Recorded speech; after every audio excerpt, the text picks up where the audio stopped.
Bien sûr, le cas, c'est Akpo. Les gens pensent que je l'aime pas, mais c'est un petit frère avant tout. C'est Akpo, on ne peut pas parler, on ne peut même pas s'asseoir et parler football, c'est Akpo et moi. Parce que ce que j'ai vécu dans le domaine footballistique et ce qu'il a vécu, c'est complètement différent. Donc, on ne peut jamais, en aucun cas, nous comparer. Donc ça, il ne faut pas comparer l'incomparable.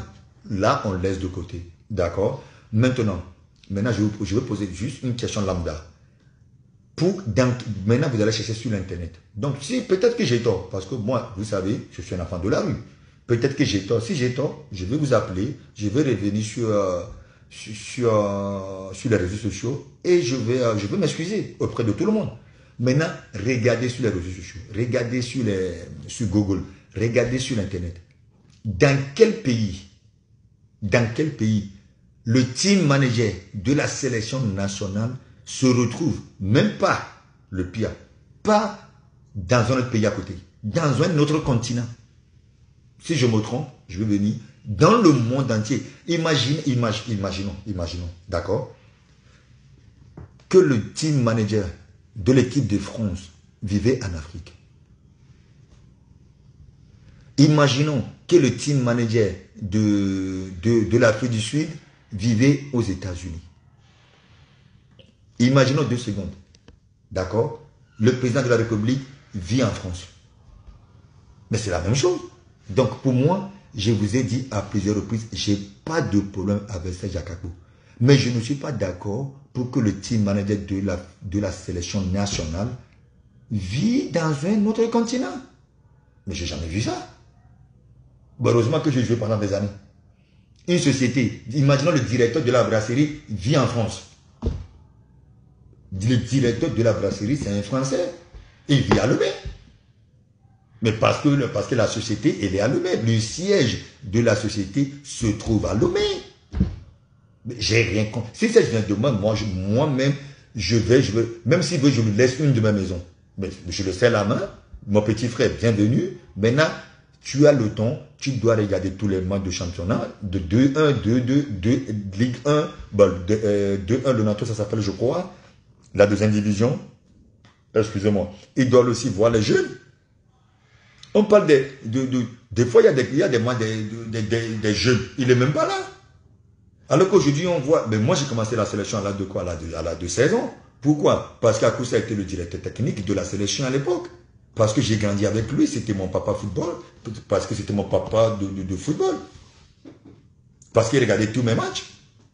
Maintenant, à quel moment ça je peux dire, le joueur qui a marqué le troisième but, il paraît qu'il est parti il n'y a pas longtemps, je pense qu'il est parti en Algérie. Mais à quel moment ça je l'ai vu jouer? Il ne regarde même pas le championnat togolais. Donc, et après aussi, entre guillemets, j'ai vu que vous voulez professionnaliser le football togolais. Mais arrêtons. On ne peut même pas. On n'a rien. On n'a pas de stade. Vous voulez professionnaliser quoi? On n'a pas d'infrastructure. C'est maintenant que le pays est en train d'évoluer vers là-bas. Mais arrêtons. Arrêtons de vendre des rêves aux gens.